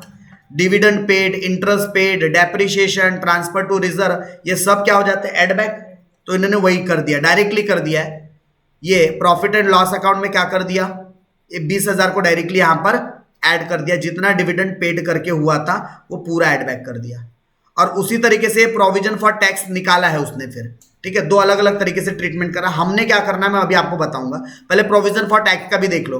यहां पर ओपनिंग बैलेंस 40,000 था बराबर, और फिर उसके बाद क्लोजिंग बैलेंस कितना है 50,000 है, और प्रोविजन फॉर टैक्स कितना पेड किया 35,000। तो कितना हो जाता है 35 प्लस 50 कितना होता है 85,000, और 85 में से 40,000 माइनस करेंगे तो प्रोविजन फॉर टैक्स कितना निकलेगा, प्रोविजन फॉर टैक्स कितना निकलेगा 45,000। तो ये 45,000 को क्या किया ऐड बैक, ये 45,000 को क्या किया ऐड बैक, ये प्रोविजन फॉर टैक्स को क्या किया ऐड बैक। उसी तरीके से हमको क्या करना चाहिए था, हमको ना ये अंतरिम डिविडेंड पेड की जगह क्या लिखना था प्रोविजन फॉर डिविडेंड। जैसे इसने 45 ऐड किया ना, वैसे हमको यहां पर ऐड करना चाहिए था 32,000। कितना 32, यानी कि जितना प्रोविजंस बनाया जाता है ना उसको ऐड बैक कर देना है। ये जैसे यहां पर 45,000 ऐड बैक किए, वैसे 32,000 ऐड बैक करना चाहिए था। और ये जो 20,000 का डिविडेंड पेड हुआ ये फाइनेंसिंग एक्टिविटी में जाएगा, और ये जो 35,000 का इनकम टैक्स पेड हुआ वो इनकम टैक्स के नाम से माइनस हो जाएगा। यहां पर इनकम टैक्स पेड ये फॉर्मेट में था इनकम टैक्स पेड, तो 35,000 यहां से। This is correct treatment. Book वाले ने जो ट्रीटमेंट कर रखा है ना यहाँ पर 20,000 ऐड बैक वाला, ये गलत ट्रीटमेंट करके रखा है। यहां पर 32,000 आना चाहिए था, ठीक है। कितना आना चाहिए था यहाँ पर 32,000 यहां पर आना चाहिए था, उसने यहां पर ये रॉन्ग कर रखा था। चलिए आगे और देखते हैं। उसके आगे क्या हो गया आपका, ये करंट लायबिलिटीज के अंदर की भी दोनों पॉइंट्स खत्म हो गए। अब असेट्स शुरू होता है, और असेट्स के अंदर अब पहले आते हैं टेंजिबल। तो टेंजिबल के लिए भी एक एक करके असेट्स देखना पड़ेगा। एक है लैंड। देखो पहले 20 लाख का लैंड था, अब 1,70,000 का हो गया। 30,000 से लैंड कम हो गया, लैंड एंड बिल्डिंग। अब देखो असेट्स कम होने के सिर्फ दो कारण होते हैं, मात्र दो कारण होते हैं असेट्स कम होने के। सर कौन कौन से वो दो कारण होते हैं? पहला तो डेप्रिशिएशन, या तो डेप्रिशिएशन लगा होगा, और दूसरा बेच दिया होगा। दूसरा कारण क्या होता है? बेच दिया होगा। तो देखो आपको पैराग्राफ में कुछ जानकारी दे रहा है। डेप्रिशिएशन कितना लगा बोलता है 10,000 और 20,000 काय के ऊपर? प्लांट के ऊपर और लैंड एंड बिल्डिंग के ऊपर। ओहो, लैंड एंड बिल्डिंग पर कितना डेप्रिशिएशन लगा 20,000 का, जबकि वैल्यू कितने से कम हो रही है 30,000 से। मतलब पक्की बात है कि 10,000 का क्या हुआ होगा, सामान बिका होगा। टोटल 2 लाख की चीज थी, 2 लाख की चीज थी, उस पर कितना डेप्रिशिएशन लगा 20,000। तो चीज कितने की बचनी चाहिए? 180 की बचनी चाहिए, लेकिन बची कितने की है 170। मतलब कहीं ना कहीं 10,000 का माल इसमें से और बिका है, ठीक है। तो इसका ट्रीटमेंट कैसे करेंगे? तो जितना डेप्रिशिएशन था उसको तो ऐड बैक करना पड़ेगा। डेप्रिशिएशन को क्या कर देंगे 20,000 को ऐड बैक। तो यहां पर डेप्रिशिएशन आपने क्या करना चाहिए था, इसमें ऐड बैक कर देना चाहिए था। यहां इन्होंने ऐड नहीं किया है, यहां पर आपने डेप्रिशिएशन को क्या कर देना चाहिए ऐड बैक। वैसे डेप्रिशिएशन 10,000 प्लस 20,000 दो डेप्रिशिएशन थे, दोनों मिलाकर 30,000 का डेप्रिशिएशन क्या हो जाएगा ऐड। 30,000 का डेप्रिशिएशन क्या हो जाएगा ऐड हो जाएगा। और डेप्रिशिएशन के बाद आप लोगों ने जो जमीन लैंड आप लोगों ने कितने की 10,000 की बेचा है, तो आपके पास पैसे आए होंगे, और बेचा है तो इन्वेस्टिंग एक्टिविटी से आना चाहिए। तो ये 10,000 रुपए आए आपके, sale of land and building 10,000, ये पैसे आ रहे इसलिए प्लस में ये फिगर। और उसी तरीके से आपके पास प्लांट को लेकर भी जानकारी दे रहा है। प्लांट पहले कितने का था 80,000, अब कितने का है 2 लाख। मतलब 1,20,000 से बढ़ गया है क्या? लेकिन बावजूद उसके 10,000 का एक डेप्रिशिएशन था, वो हटा दो, फिर भी तो 1,10,000 से बढ़ रहा है। अगर मैं 10,000 का डेप्रिशिएशन भी हटा दूं बावजूद उसके 1,10,000 से, तो फिर भी बढ़ रहा है ना। यानी कि आपने ये 80,000 पे 10,000 का डेप्रिशिएशन लगाया, तो इसकी वैल्यू कितनी होनी हो गई आपकी 70,000। यानी आप ऐसा बोल सकते हो कि 70,000 की चीज है, 70,000 की चीज है, और उसके आखिरी में वैल्यू कितनी हो गई बोलता है 2 लाख। 70,000 की चीज की वैल्यू कितनी हो गई 2 लाख। मतलब कितने से इंक्रीज हो रहा है आपका ये प्लांट 1,30,000 से इंक्रीज हो रहा है क्या? कितने से इंक्रीज हो रहा है? कितने का था आपका ये प्लांट 80,000 का था।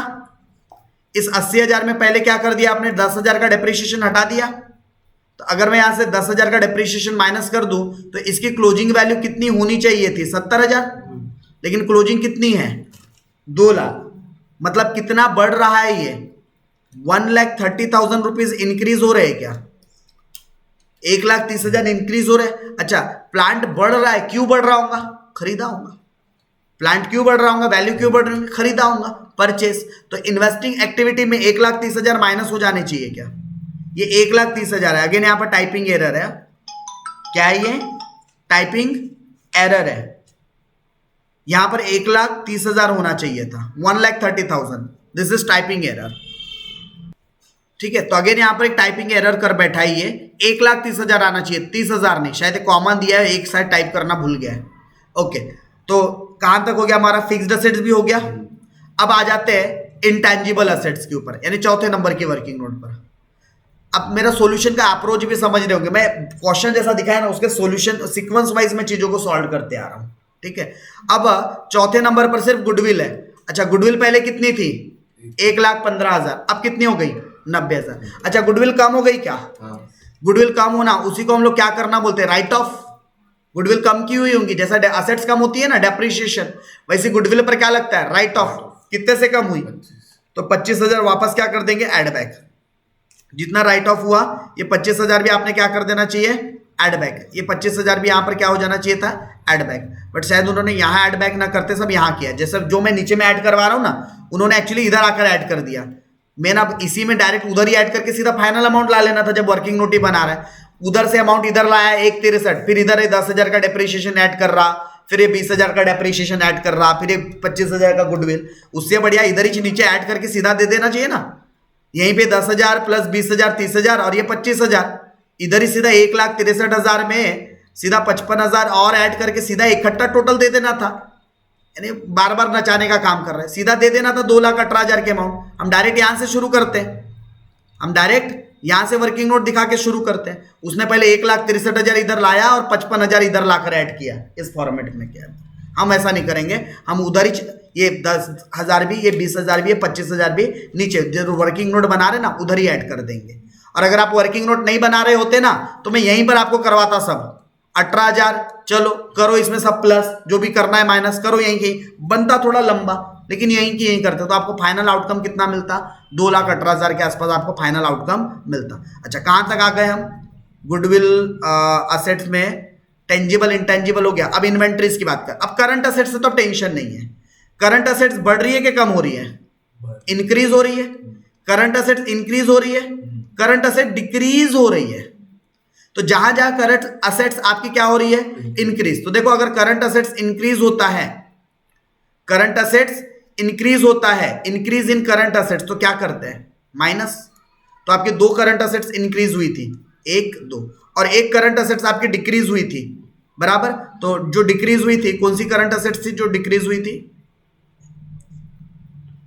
Current assets, cash and cash equivalent. अच्छा, वो तो ओपनिंग और क्लोजिंग है, ये तो आखिरी फॉर्मेट में आएगा, इसका फर्क नहीं पड़ता। ये ओपनिंग कैश है, नहीं एक मिनट, सॉरी, ये ओपनिंग कैश है 25,000 और ये क्लोजिंग कैश है। तो ओपनिंग और क्लोजिंग हमारे फॉर्मेट में सबसे आखिरी में आ जाता है क्या? सॉल्यूशन में। जैसे जब आप लोग तीनों एक्टिविटी से निकालते हो, तो ये ओपनिंग कैश आ गया और उसमें से ये क्लोजिंग क्या हो जाता है? ये इसमें से ऑलरेडी प्लस माइनस करके क्लोजिंग आपको बाय डिफॉल्ट बैलेंसिंग फिगर मिल ही जाता है। मतलब ये क्लोजिंग आपको आंसर वेरीफाई करने का तरीका भी होता है, ये बैलेंसिंग फिगर मिल जाता है आप लोगों को, राइट। तो ओपनिंग और क्लोजिंग कैश आप लोगों को फॉर्मेट में लेना है। तो ऑलमोस्ट शायद पूरे पॉइंट्स हो गए यहां से। अब बस एडजस्टमेंट्स वाले पॉइंट बचे हैं। अब एडजस्टमेंट में क्या बोलता है आपको? डेप्रिसिएशन की हम चर्चा ऑलरेडी कर चुके हैं, डिविडेंड की चर्चा ऑलरेडी हो चुकी है, इनकम टैक्स की चर्चा ऑलरेडी हो चुकी है। सिर्फ rent receive during the year नहीं हुआ है। तो रेंट अगर मिला है तो इतना पैसा आपके पास और आना चाहिए। अच्छा, लेकिन ये रेंट कहां से मिला होगा? कोई ना कोई प्रॉपर्टी से मिला होगा। तो ये अगर कोई एसेट से रेंट मिल रहा है तो ये इन्वेस्टिंग एक्टिविटी में जाना चाहिए, इधर नहीं आना चाहिए। तो इधर से रेंट रिसिप्ट क्या कर देंगे? माइनस। और कहां लाके ऐड कर देंगे? इन्वेस्टिंग एक्टिविटीज में। तो देखो, इन्वेस्टिंग एक्टिविटी में लाकर क्या कर दिए? ऐड, बराबर। अब आपको क्वेश्चन हो चुका है समाप्त।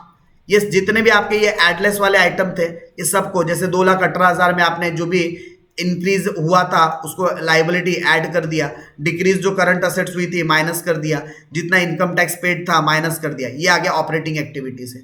वैसे यहाँ पर जो जो आपके पास आए और गए थे प्लस माइनस करके आपको पता चल गया। जैसे आपके पास ये 10,000 आया था, ये 10,000 आया था और ये 1,30,000 गया था। यहाँ पर टाइपिंग एरर हुआ था, ठीक है, तो आपके पास 1,10,000 रुपए नेट गए हैं, क्योंकि 31 गया और 20 आया।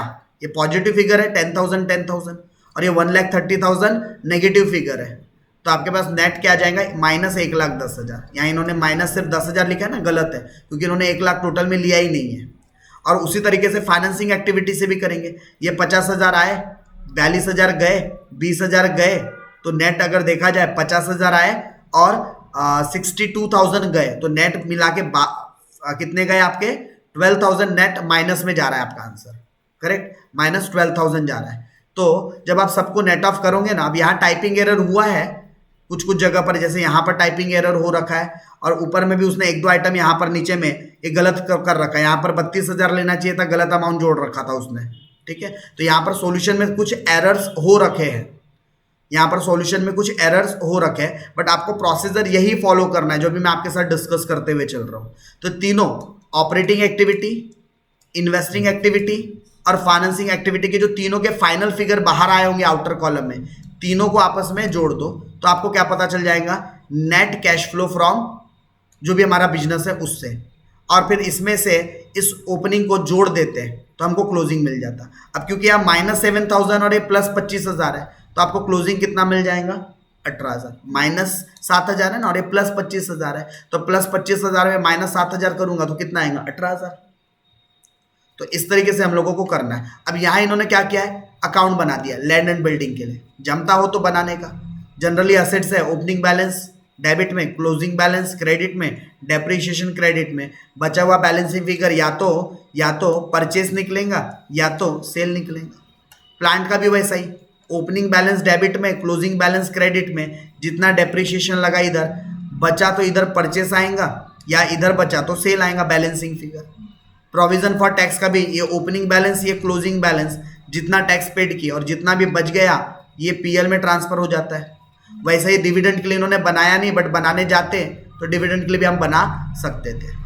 तो अब कैश फ्लो में आप लोगों को ना थोड़ा सा लॉजिकली क्या सोचना है, जो हमारे पास अलग अलग जो एक्टिविटीज है, एक्टिविटीज आइडेंटिफाई करनी है अपने को, राइट। जैसे कि अगर इस क्वेश्चन के अंदर बात करूं तो यहाँ पर जैसे मुझे क्लियरली समझ में आ रहा है कि भाई 80,000 से 1 लाख हो गया हमारा, मतलब 20,000 से हमारा शेयर कैपिटल क्या हो रहा है, बढ़ रहा है।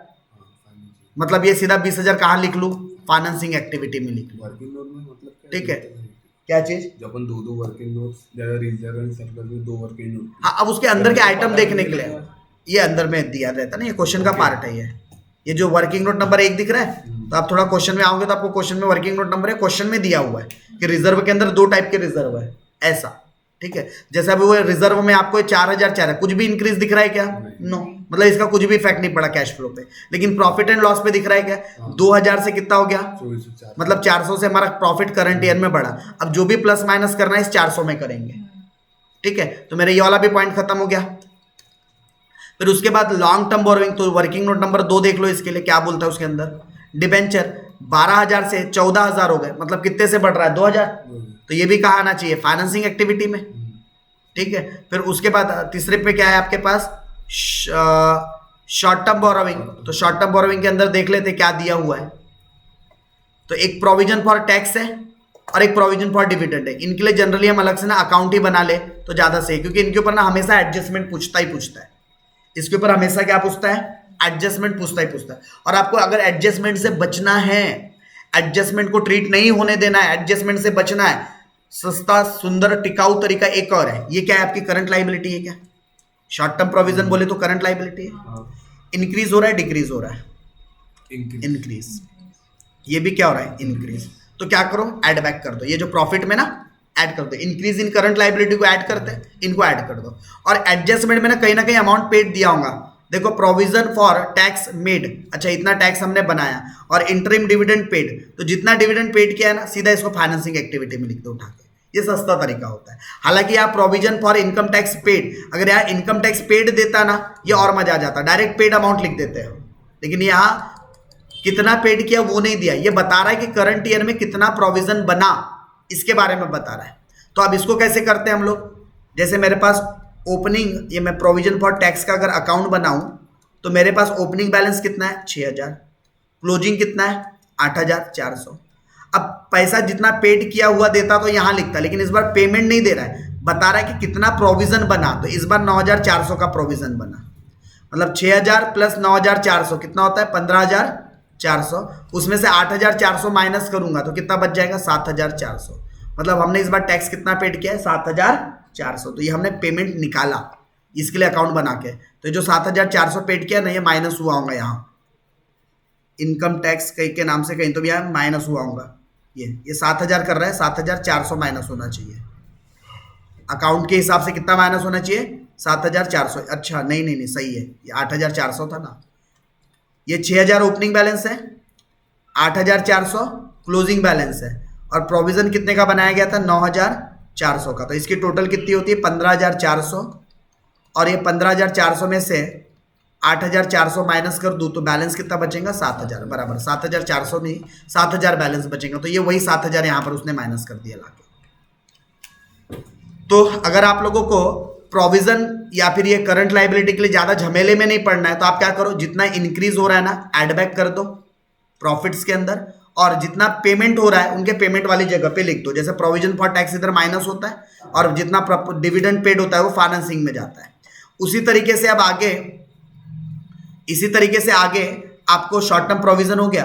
अदर करंट लाइबिलिटी बोल रहा है, पिछले बार कुछ नहीं था इस बार इतनी है, तो अगेन इंक्रीज हो रही है क्या करंट लाइबिलिटी।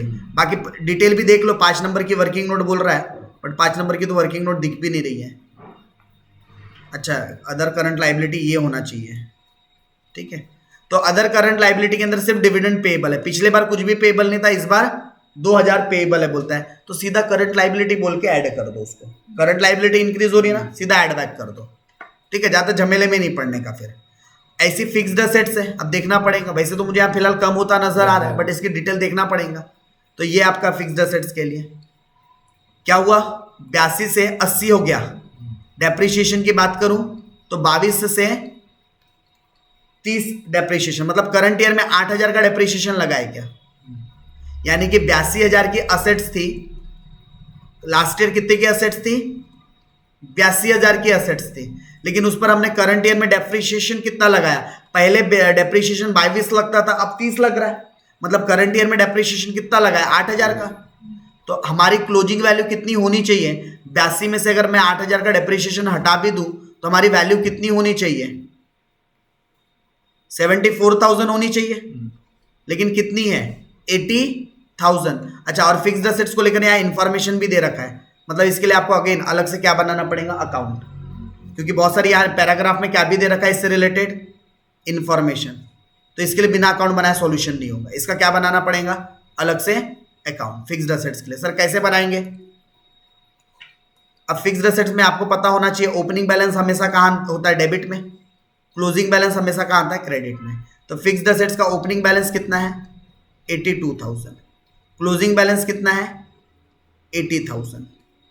और क्या बोलता है फिक्स्ड एसेट सोल्ड फॉर ₹10,000, आपने 10,000 रुपये में बेचा तो इतने पैसे आ गए आपके पास, तो ये कहाँ जाना चाहिए 10,000 इन्वेस्टिंग एक्टिविटी में, कहाँ जाना चाहिए इन्वेस्टिंग। अच्छा जो आपने बेचा बोलता है देयर कॉस्ट ₹20,000, मतलब एक्चुअल में इसकी कॉस्ट कितनी थी 20,000, तो जो मेन कॉस्ट थी बाई सेल के नाम से इधर लिख लो, यानी 20,000 की चीज को आप बोल रहे हो 10,000 में बेचे, लेकिन 10,000 में नहीं बेचे हो और चीज 20,000 की नहीं थी, उसके ऊपर आज तक डेप्रिसिएशन भी तो लगा है, यानी इस 20,000 पर कितना डेप्रिसिएशन लगा आज तक के 6,000 का। तो यानी कि मैं अगर इसमें से डेप्रिसिएशन हटा दूं तो मेरी एक्चुअल में जो फिक्स्ड एसेट्स रही होंगी 14,000 की। 14,000 की चीज को हम कितने में बेच रहे हैं 10,000 में, बेचने पर नुकसान हुआ है क्या 14,000 की फिक्स्ड एसेट्स थी, बेच कितने में रहे 10 में, यानी बेचने पर क्या हुआ लॉस, कितने का लॉस हुआ 4,000 का। तो जितने का लॉस हुआ by profit and loss account के नाम से यहां पर लिख लेंगे, कितने का लॉस हुआ बेचने पर 4,000 का, तो हमने 4,000 की चीज यहां पर लिख लिया बाय प्रॉफिट एंड लॉस के नाम से। और इसको ये लॉस को क्या करते हैं एड बैक भी कर देते हैं, लॉस को क्या कर देते हैं एड बैक, ठीक है। अब ये लास्ट डे के हिसाब से आपके लिए अकाउंट बनाना थोड़ा कॉम्प्लिकेटेड जैसा हो जाएगा, तो अगर इतना कॉम्प्लिकेटेड नहीं करना है तो क्या कर देना, जितना बेचा है ना ये 10,000 रुपए इन्वेस्टिंग एक्टिविटी में लिख दो, क्योंकि इतने पैसे आ गए। और 82,000 में से 20,000 की चीज गई, 82,000 में से 20,000 की चीज गई ना, तो बचनी कितनी चाहिए बचनी चाहिए थी 62,000 की चीज, लेकिन बची कितनी है 80,000। इसका मतलब 18,000 की चीज और नई लेकर आए होंगे आप, 18,000 की चीज न्यू लेकर आए होंगे आप। 82,000 की चीज थी, 20,000 गए तो 62 बचने चाहिए थे, बट बचे कितने हैं 80। इसका मतलब 18,000 आपने क्या किया होगा, एडिशनल खरीद कर लाया होगा, परचेस किया होगा। देखो सीधा आ गया परचेस, उतनी माथापच्ची नहीं करना है। और 10,000 जो बेचे थे वो वाले भी आ गए, तो डायरेक्ट लिख लो बिना अकाउंट बनाए। ठीक है, गड़बड़ होंगी, थोड़ी बहुत माइनर मिस्टेक होंगी, लेकिन उतनी अगर लेंदी कॉम्प्लिकेटेड अगर प्रोसेस नहीं जम पाएंगी तो आप लोग ने इजी वे में ये कर लेना कि भाई 10,000 में बेचा तो इन्वेस्टिंग एक्टिविटी में तो इनफ्लो आएगा ही आएगा, लेकिन 82 में से 20 की चीज गई तो 62 बचनी चाहिए थी, बट बची 80 है। इसका मतलब 18,000 हमने और खरीद के लाया होगा। और डेप्रिसिएशन की बात करूं तो पहले 22 लगता था, अब 30 लग रहा है। इसका मतलब करंट ईयर में 8,000 का डेप्रिसिएशन लगाया क्या, तो ये डेप्रिसिएशन को हम क्या कर देंगे, ऐड बैक। ये 8,000 का और पैराग्राफ में 6,000 का, ऐसे करके टोटल मिला के 14,000 का डेप्रिसिएशन लगा दिया। तो हम इसको क्या कर देंगे, सीधा ऐड। और जितना लॉस हुआ था ये लॉस को भी क्या कर देंगे, ऐड बैक, क्योंकि लॉस भी हमारा नॉन कैश एक्सपेंसेस होता है, तो इसको भी क्या कर देंगे हम लोग, ऐड बैक कर देंगे। करेक्ट। और ये इंटरिम डिविडेंड जो पेड किया, ये तो सीधा डायरेक्टली 9,000 आ जाएगा आप लोगों का, काय में, फाइनेंसिंग एक्टिविटीज के अंदर। तो फिक्स्ड असेट्स को लेकर बात हो गई। अच्छा, अब करंट असेट्स में तो ज्यादा तामझाम ही नहीं है, करंट असेट्स में ज्यादा कुछ नहीं है। यहां पर क्या हो रहा है, करंट असेट्स इंक्रीज हो रहा है क्या, और जब भी करंट असेट्स इंक्रीज होता है उसको क्या करते हैं, माइनस। यहां पर भी करंट असेट्स इंक्रीज हो रहा है क्या, तो क्या करेंगे, माइनस। ये तो कैश एंड कैश इक्विवेलेंट है, ये ओपनिंग बैलेंस है, ये क्लोजिंग बैलेंस है, तो सबसे आखिरी में लिख लेते हैं। अच्छा, यहां पर प्रीपेड भी क्या हो रहा है, इंक्रीज हो रहा है क्या, तो इसको भी क्या कर देंगे, माइनस। तो जितने भी करंट असेट इंक्रीज हुए सब सॉल्यूशन में क्या हो जाएगा, माइनस। जरा देखिएगा, इंक्रीज इन करंट असेट्स ये माइनस हो रहा है, इन्वेंट्री भी, ट्रेड रिसीवेबल भी और प्रीपेड एक्सपेंसेस भी। और जो ओपनिंग और क्लोजिंग कैश बैलेंस होता है वो सबसे नीचे में आ जाता है। ये ओपनिंग कैश हो गया, तो सब ये ऐड लेस करके आपको बाय डिफॉल्ट बैलेंसिंग फिगर क्या मिल जाएगा, क्लोजिंग कैश बैलेंस मिल जाएगा। तो आप लोगों को कैश फ्लो के अंदर क्या करना होगा, आप लोगों को आइडेंटिफाई करना होगा करंट ईयर में क्या बढ़ रहा है क्या कम हो रहा है। करंट असेट्स और करंट लाइबिलिटी को लेकर बहुत इजी ट्रीटमेंट है। आपको ऑपरेटिंग में अगर करंट असेट्स इंक्रीज हो रहे होंगे तो माइनस करना है, और अगर करंट लाइबिलिटी इंक्रीज हो रहे होंगे तो ऐड करना है। करंट असेट्स अगर डिक्रीज हो रहे हैं तो ऐड करना है, और करंट लाइबिलिटी डिक्रीज हो रहे होंगे तो लेस। तो करंट असेट्स और लाइबिलिटी का हिसाब तो यही खत्म कर दो। अब फिक्स्ड असेट्स में देखना, अगर फिक्स्ड असेट्स बढ़ रही है, फिक्स्ड असेट्स इंक्रीज हो रही है, मतलब परचेज किया है, मतलब परचेज किया, तो इन्वेस्टिंग एक्टिविटी में माइनस हो जाएगा। ठीक है, फिक्स्ड असेट्स अगर डिक्रीज हो रही है इसका मतलब सोल्ड किया होगा, और सोल्ड किया होगा तो उतना इन्वेस्टिंग एक्टिविटी में पैसे आ जाएंगे।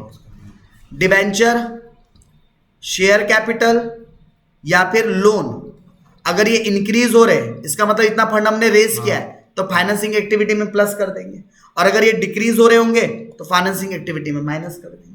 बस ये बेसिक फंडामेंटल्स है जो आप लोगों को कैश अपना फ्लो स्टेटमेंट के अंदर क्या करना है, याद रखना है। ये कुछ बेसिक फंडामेंटल्स है, राइट। तो एग्जाम्पल नंबर 2 के जैसा ही आप लोगों के पास एग्जाम्पल नंबर 3, 4 एक बार आप लोग गो थ्रू करने की कोशिश करोगे फ्रॉम यूअर साइड। इसमें थोड़ा सा अकाउंट बनाना, अगर आप लोगों को अकाउंट्स, चलो ये भी एक बेसिक बता देता हूँ, अगर क्लिक हो जाए तो बहुत अच्छी बात है लास्ट मोमेंट के हिसाब से। देखो जितने भी एसेट्स का आप अकाउंट बनाते हो ना, हमेशा याद रखना एसेट्स में ओपनिंग बैलेंस कहाँ होता है, डेबिट साइड में, क्लोजिंग बैलेंस कहाँ होता है, इधर। अब आपको देखना है, अगर आप फिक्स्ड एसेट्स अकाउंट बना रहे हो तो हमेशा डेप्रिसिएशन इधर लगता है, क्योंकि एंट्रीज क्या होती है, depreciation account debited to assets account. जब भी कोई असेट्स बिकती है तो बाई कैश बैंक अकाउंट के नाम से इधर ही एंट्री होती है, और बेचने पे प्रॉफिट एंड लॉस हुआ तो इधर एंट्री होती है। करेक्ट। तो यानी कि आपको या तो अकाउंट में सोल्ड बैलेंसिंग फिगर मिलेगा या तो इधर परचेज बैलेंसिंग फिगर मिलेगा, अगर आप फिक्स्ड असेट्स का लेजर बना रहे हो। तो अगर आप किसी लाइबिलिटी का लेजर बना रहे हो, और मोस्टली 3 ही अकाउंट के लेजर्स बनाने पड़ सकते हैं, या तो फिक्स्ड असेट्स का, या तो प्रोविजन फॉर टैक्स का, या तो डिविडेंड का, प्रोविजन फॉर डिविडेंड। और प्रोविजन फॉर टैक्स और डिविडेंड का लेजर बिल्कुल एक जैसा ही बनता है, उसके लिए अलग अलग याद रखने की जरूरत ही नहीं है। लाइबिलिटी है तो लाइबिलिटी का ओपनिंग बैलेंस हमेशा क्रेडिट में होता है और क्लोजिंग बैलेंस डेबिट में होता है, बराबर। जितना पैसा आपने पेड कर दिया सब इधर आएगा, तो यहां पर बाई पीएल के नाम से क्या हो जाता है, बैलेंसिंग फिगर बन जाता है, और ये हमेशा ऐड बैक होता है। ये हमेशा क्या होता है, ऐड। और ये पैसा पेड किए हो तो ये माइनस ही होगा, लेकिन अब कहां से माइनस होगा, डिविडेंड पेड किया होगा तो फाइनेंसिंग एक्टिविटी से, इनकम टैक्स पेड किया होगा तो ऑपरेटिंग एक्टिविटी से। तो इस तरीके से आप लोगों को ज्यादा से ज्यादा 3 लेजर बनाने पड़ सकते हैं, फिक्स्ड एसेट से रिलेटेड, प्रोविजन फॉर टैक्सेशन से रिलेटेड, या फिर प्रपोज्ड डिविडेंड से रिलेटेड, राइट। तो आप लोगों को एक बार ये जो आगे के 2-3 क्वेश्चंस और है, ये क्वेश्चंस आप लोग एक बार क्या कीजिए, अपने एंड से एक बार गो थ्रू करने की कोशिश कीजिए कि कहाँ से इंक्रीज हो रहा है तो फाइनेंसिंग में क्या लिखेंगे, इन्वेस्टिंग में क्या लिखेंगे, ऑपरेटिंग में क्या लिखेंगे, ऑपरेटिंग में क्या क्या चीज़ों को ऐड बैक करना है। एक तो करंट असेट्स करंट लाइबिलिटी हो तो एकदम क्लियर कर लो कि वो करना ही करना है, लेकिन करंट असेट्स और करंट लाइबिलिटी के पहले भी इंटरेस्ट रिसीव्ड, डिविडेंड रिसीव्ड या कोई रेंट रिसीव्ड यानी कोई इनकम रिसीव्ड हो रही है, माइनस कर दो अगर वो इन्वेस्टिंग या फाइनेंसिंग में जाने वाली है तो। उसके अलावा जितने भी चीजें ऐड बैक कर दो, जैसे dividend paid, interest paid, transfer to reserve, provision for taxation, depreciation, goodwill written off, ये सारे आइटम्स को क्या करो, प्रॉफिट एंड लॉस जो करंट ईयर का निकालते हो ना उसमें ऐड बैक कर दो। तो आपको क्या पता चल जाएगा, आपको पता चल जाएगा आपके बिजनेस का ऑपरेटिंग प्रॉफिट कितना है, राइट। तो इतनी क्वेश्चंस को आप लोग अपने साइड से कोशिश करो, ठीक।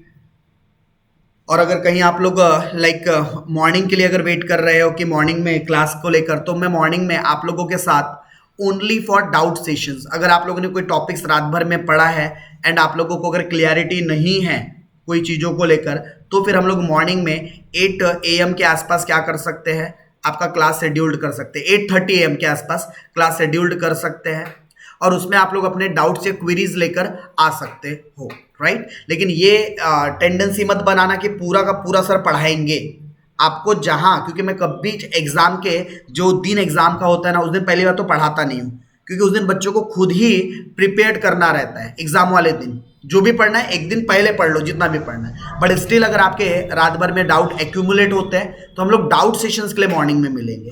कोई नया कॉन्सेप्ट, कोई नया टॉपिक बिल्कुल नहीं छूना, जितना पढ़ चुके हो 5 यूनिट के अंदर उतनी चीजें करना, नए एक्सपेरिमेंट की तरफ मत जाना, क्योंकि क्या होता है लास्ट मोमेंट पर हम नए सीखने के चक्कर में जो चीजें सीखी होती है ना उसको भी हम कहीं ना कहीं वैनिश कर देते हैं, धो देते हैं, साफ कर देते हैं अपने दिमाग से। तो वो गलती मत करना, जितना पढ़ा है परफेक्ट कर लो। कोई नए चीज को सीखने के लिए जो चीज आ रही है उसको लूज मत करो, नहीं तो क्या होगा, हम ना तो घर के रहेंगे ना तो घाट के रहेंगे, है ना। यानी जो चीज आ रही है उसमें भी आप अपना कॉन्फिडेंस लूज कर रहे हो, जो चीज आपको समझ में आ रही है, और जो चीज नहीं आ रही है उसके पीछे टाइम खपाकर हम जो चीज आ रही है उसको भी छोड़ रहे हैं, तो उसमें कहीं ना कहीं हमारा और हाल खराब होगा। तो पहले क्या कर लो, जितनी चीज आ रही है ना उसको एकदम ज्यादा परफेक्ट बना लो, एकदम ज्यादा परफेक्ट, यानी उसमें डाउट किसी प्रकार का नहीं रखो।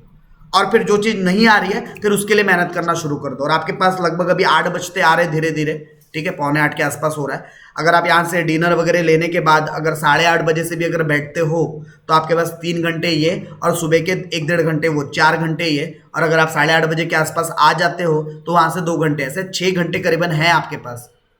वैसे अगर पेपर के टाइम तक के देखूँ तो 7 से 8 घंटे फिर भी आपको ओवरऑल पढ़ने के लिए मिलते कल के पेपर के टाइम तक के, ठीक। तो जितना रिलैक्स होकर पढ़ सकते हो उतना एकदम रिलैक्स होकर पढ़ो, बहुत ज़्यादा ओवरलोड लेने की ज़रूरत नहीं है, ठीक है। कूल एंड काम होकर आप लोगों ने पढ़ना है। यूनिट 1, 2, 3, 4, 5 पास मैं ऑलरेडी पहले ही बता चुका हूँ, आप लोगों को पासिंग का बिल्कुल रत्ती भर डर नहीं होना चाहिए।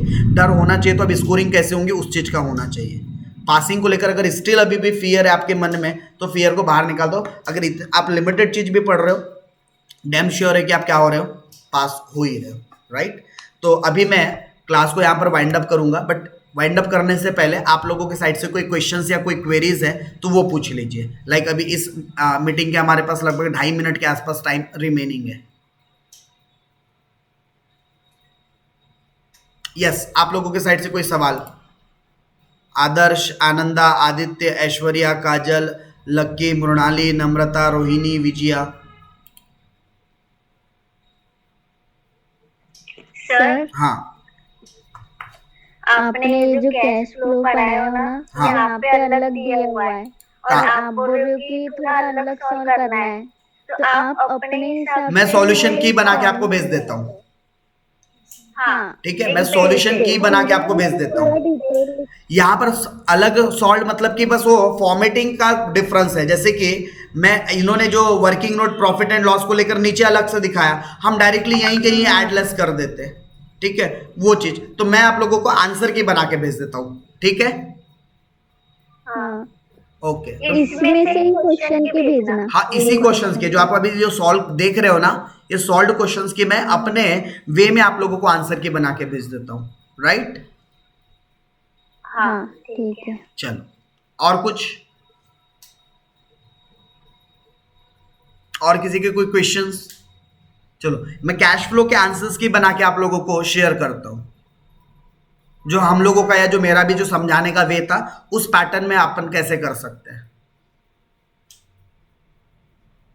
चलिए, तो लास्ट मिनट है इस मीटिंग का, किसी के क्वेश्चंस हो तो कीजिए, फिर उसके बाद लाइटली मील वगैरह लेकर आप लोग वापस थोड़ा सा रेस्ट लेके, क्योंकि ऑलरेडी आप लोग 3 बजे से कंटिन्यूसली बैठे हुए हो, बीच में थोड़ी सी ब्रेक थी, तो आप लोग वापस रेस्ट लेकर थोड़ा सा फिर से वापस बैठना, ठीक है, जितने लोग भी कनेक्टेड है। एंड होप कि आप लोगों का कल का पेपर बेटर ही जाएगा। अगर आप लोग मेहनत कर रहे हो तो ऑब्वियस है अच्छा ही जाना है आपका पेपर। चलिए, तो क्लास को कर देते हैं यहाँ पर हम लोग एंड।